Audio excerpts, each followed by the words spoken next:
Well, welcome everybody. My name is Mike Sears, and we would like to welcome each of you to another 30-minute Thursday. I have with us my co-host and great friend and advisor at our firm, Seth Morris. Welcome, Seth. Thanks, Mike. It's good to be here with you and with everyone who's joining us today. Feels like it's been a while since we've done this. I think we had a weird off week because of the way the months lined up, but we're glad to be here. You know, we do these about every other Thursday, and we pick a financial topic that we think is important that would help you to advance in your financial life. And so if you're here, it shows, you're making steps to improve your financial life, and congrats to you. On another note, if you do have questions and you want to comment or share anything, please do so with the feature. We'll try to get to them as best we can. And as always, stay to the end. We will have a raffle. And I think today we're raffling off an Amazon gift card. Wow, that's nice. How much is it? Not that much. No, I'm just kidding. I think it's $25, if I'm not wrong. That's good. Do I get one of those or what? I guess I can't enter You into the could. raffle, I guess, right? Yeah, you can. We'll put your name in the hat. All right. And I'm in. I'm going to stay all the way to the end. How's that? That sounds good to me, Mike. All right. Well, so Seth, what are we learning about today? What's the topic? So our topic today is I'm young. What should I be doing to prepare for retirement? That's an awesome topic, and we as we prepare for these 30-minute Thursdays, we kind of brainstorm about ideas about what we think is important, and we think that, and of course, I guess you have to define what young is. You know, you could be 40 and think you're young, and 30 and think you're young, or in your 20s. But however old you are, this message is really to say if you haven't started planning yet, and hopefully some of you are just thinking about planning. Maybe you're in your 20s or whatever.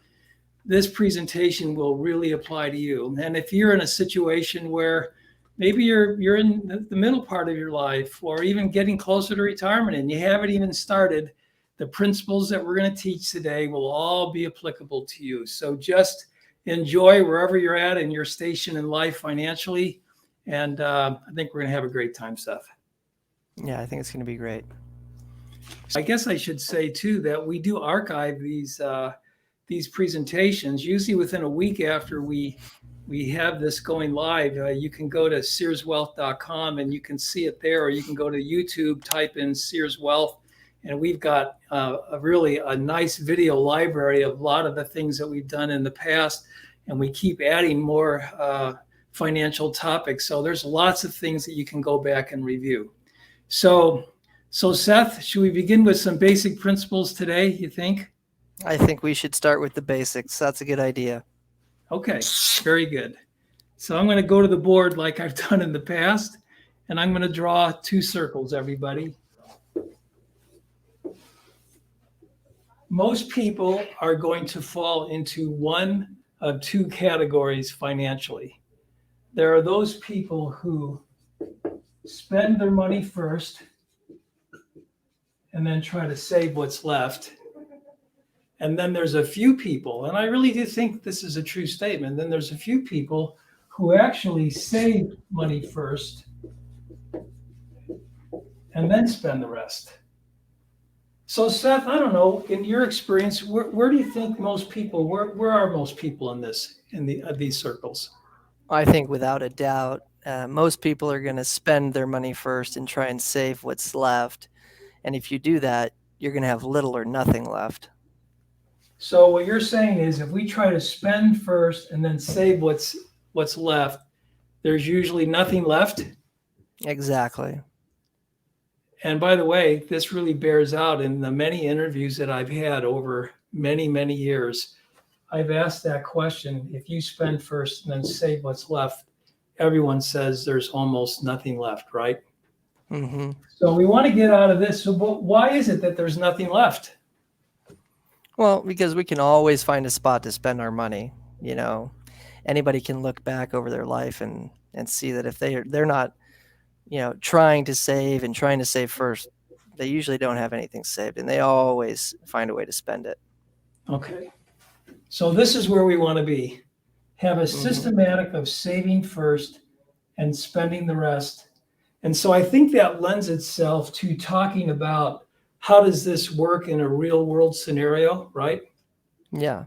So let's see if I come, maybe I'll come over here. And I've drawn this many times before. By the way, whether you have a budget or you don't have a budget, we're all going to spend some money every month because we've got some bills that we've got to pay. But let's suppose that we look at our budget, and I'm going to say, for example, that we have coming into our family $3,000 a month. Okay. And by the way, if we have some people that are in college, this is probably even much less than this. But it doesn't matter if it's 3,000 or 1,000 or 20,000 or whatever it is that's coming in.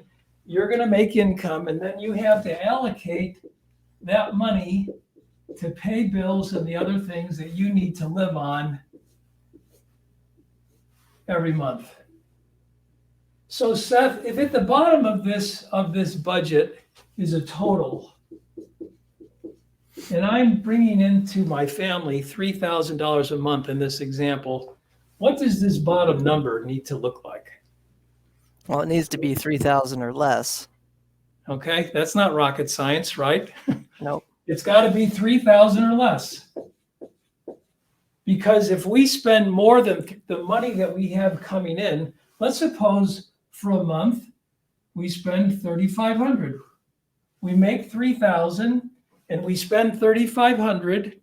If this happens, what usually happens, Seth, if that situation occurs?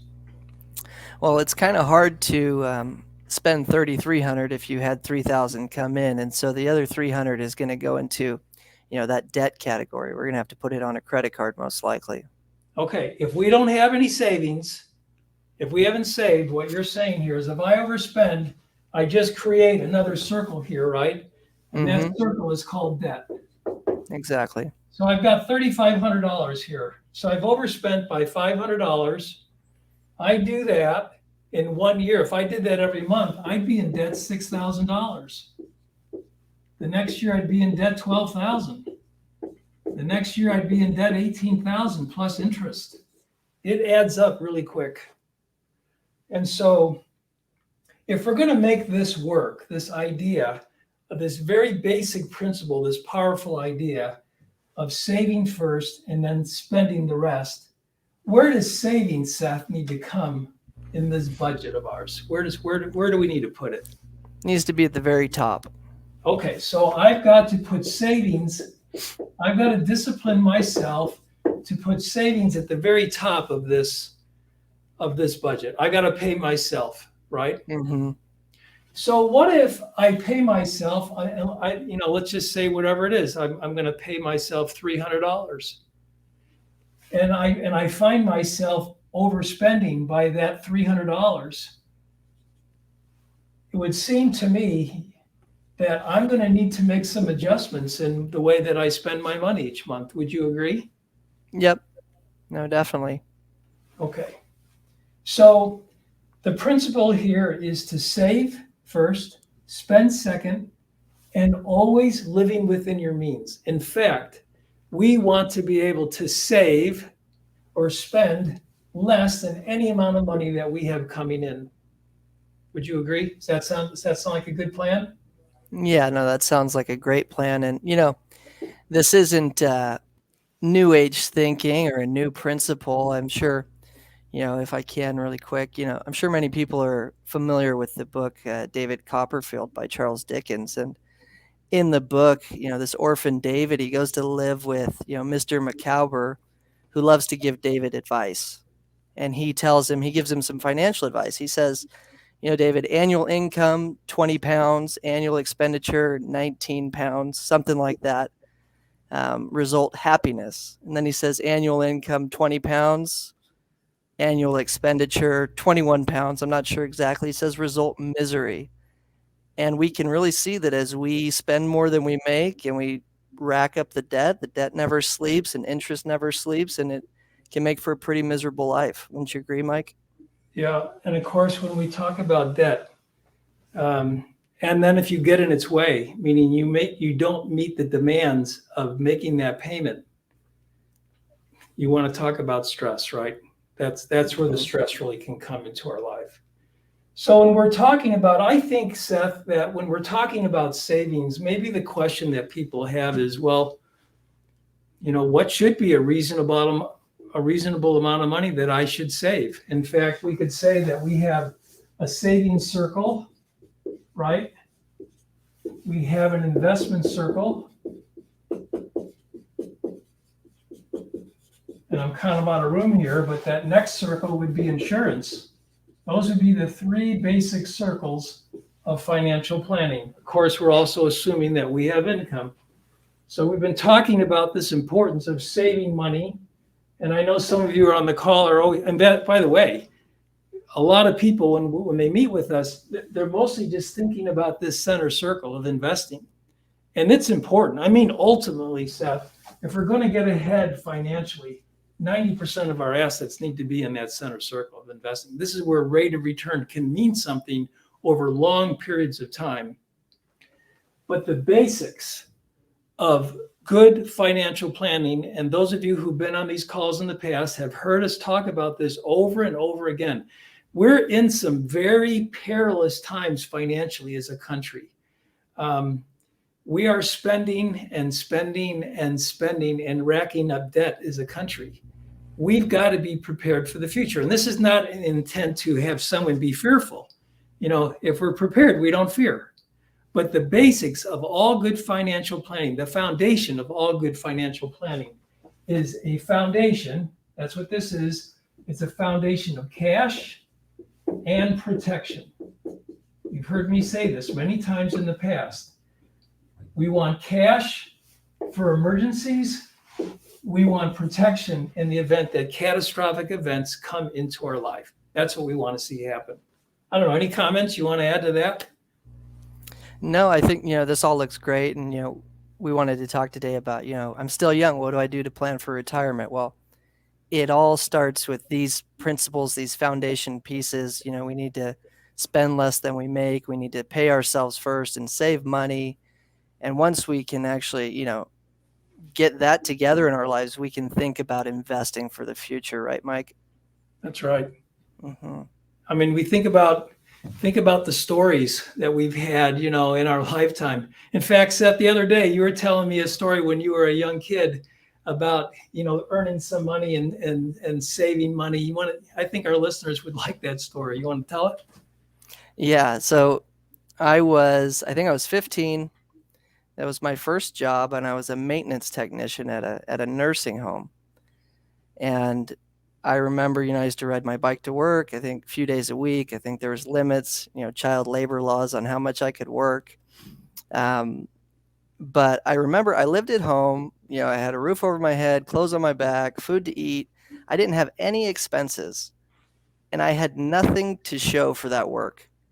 I don't know where the money went, but I spent it. And I think most of us have similar stories. And especially those of you who are on the call or watching this who are still living at home, maybe you're going to college, you're in your 20s or so, and you're living at home.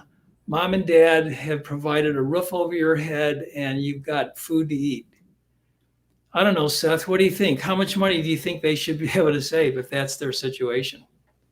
If you truly have no expenses, I think you should be able to save, I don't know, at least half of your paycheck. That'd be a good place to start. Yeah. And of course, you want to take a little for the fruit of your labors, right? I mean, it can't be all work and no play, but it can't be all spend because, and really what we're doing here, you're thinking, well, what's the big deal? I'm in college or I'm young and, there's plenty of time, which kind of leads me to this concept that if we're going to get ahead financially, every person needs three things, which we're going to dive into in just a minute. We need, if this is, we've already talked about our foundation here of cash and protection.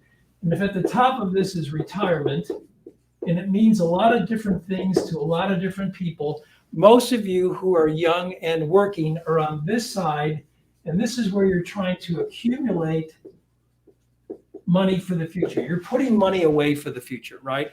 In hopes that by the time you get to that point, what you call retirement, however you define it, so that you've got enough money to last the rest of your life.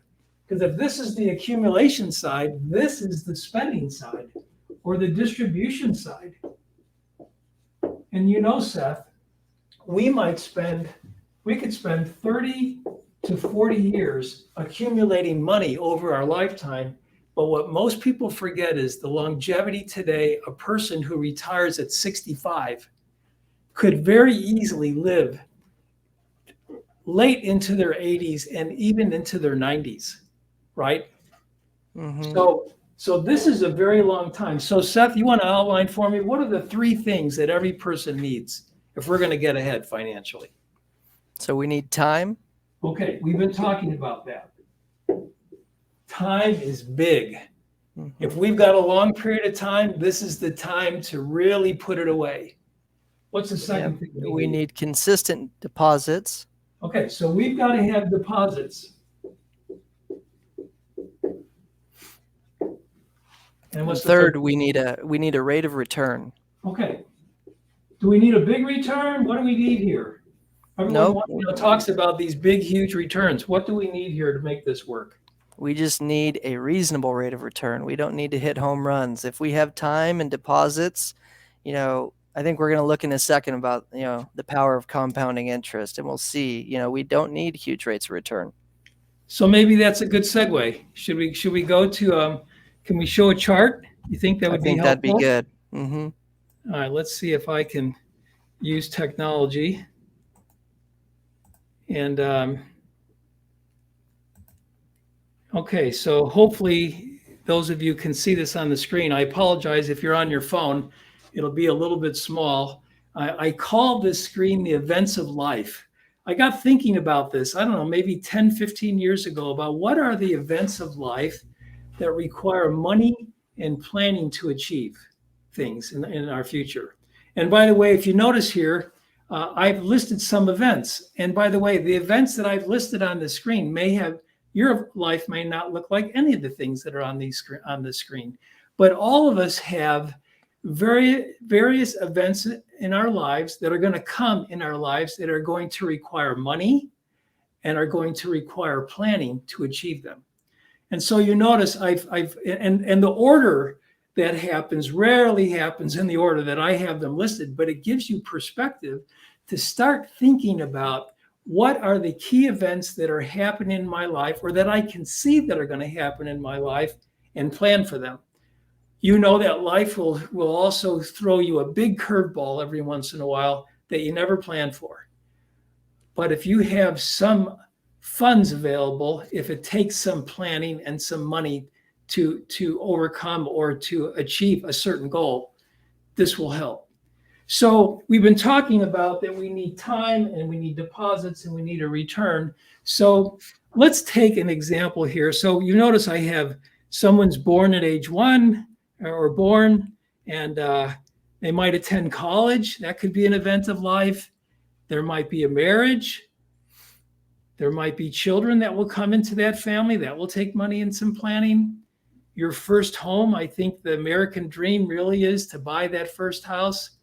We start to get to about age 65 during our max earning years, and finally we retire. Looks like a very nice, neat, tidy package. Life is rarely like that, but for the purpose of this presentation, it gives you some perspective. You can put your own events of life, whatever you think they should be.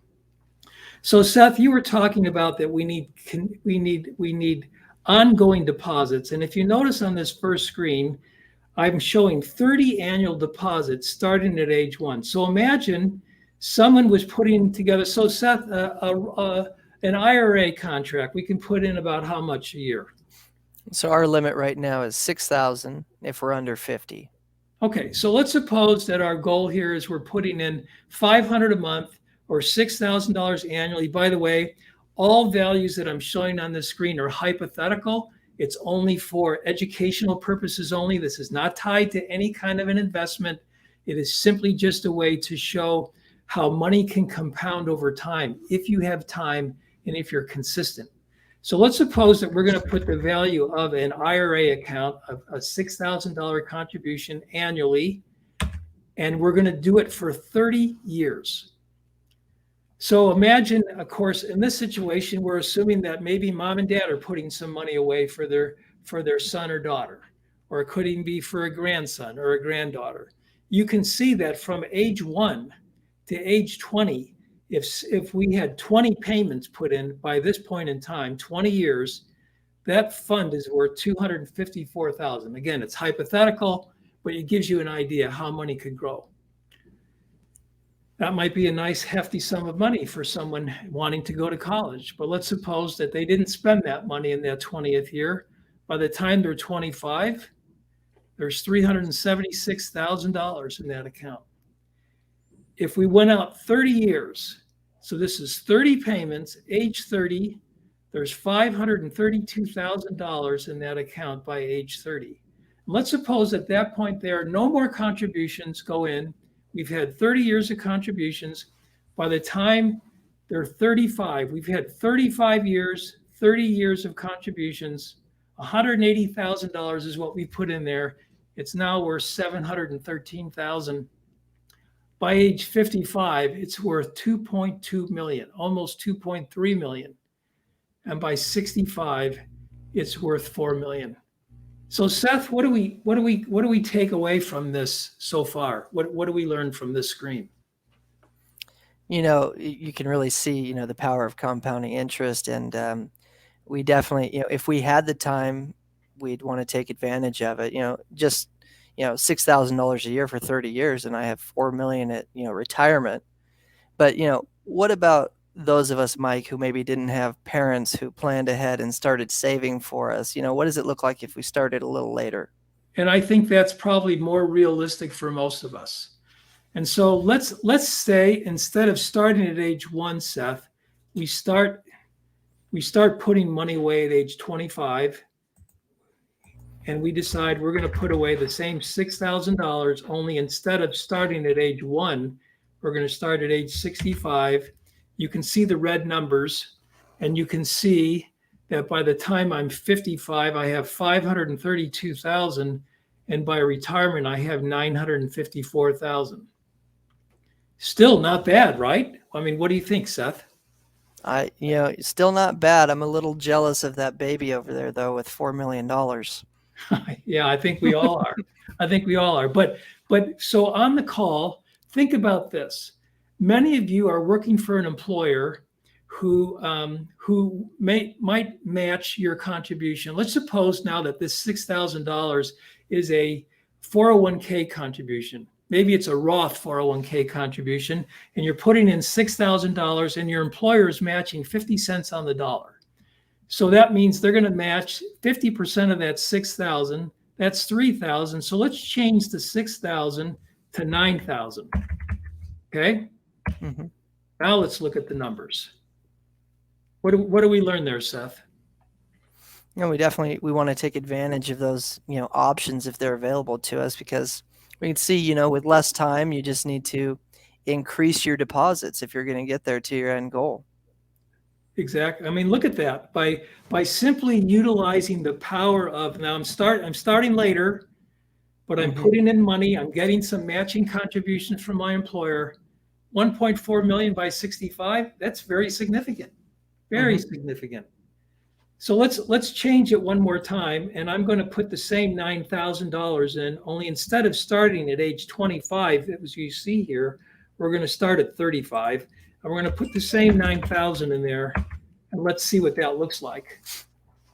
And by the way, lots of people are starting at these ages. They're starting a little bit later. In fact, some start even beyond age 35 before they start putting money away for the future. And you can see here that by age 65, they're still just under $800,000. And we've done a lot of these plans over our lifetime. And I think that would be, that's a pretty good number from the numbers that I've seen. What do you think, Seth?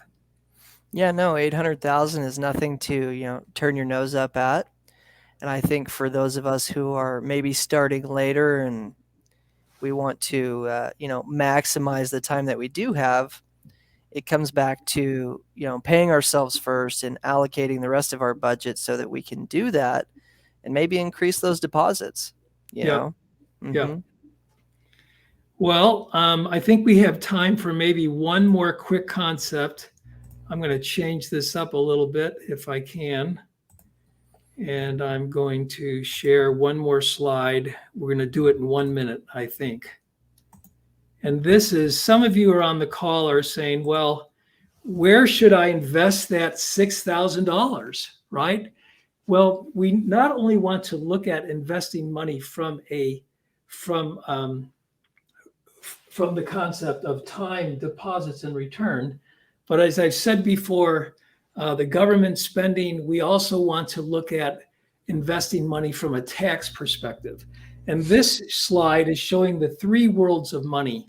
Money flows and can be invested as taxable accounts, tax deferred accounts, and tax-free or partially tax-free. And of course, taxable accounts are things where even if you don't spend the money or take it as income, you're taxed on the interest or you're taxed on the dividend that's being paid. Things like savings accounts, money market accounts, certificates of deposits, stocks, bonds, and mutual funds. If it's an individually owned account, you get a 1099 each year. Most of the money in the United States are tax deferred accounts, and almost everything, in fact, everything you see in the center circle is accounts that are retirement plans, is what they are. And for most of us, we've been taught to invest in a tax deferred account like an IRA or a 401k or a 403b, and we get a little tax break for our contribution.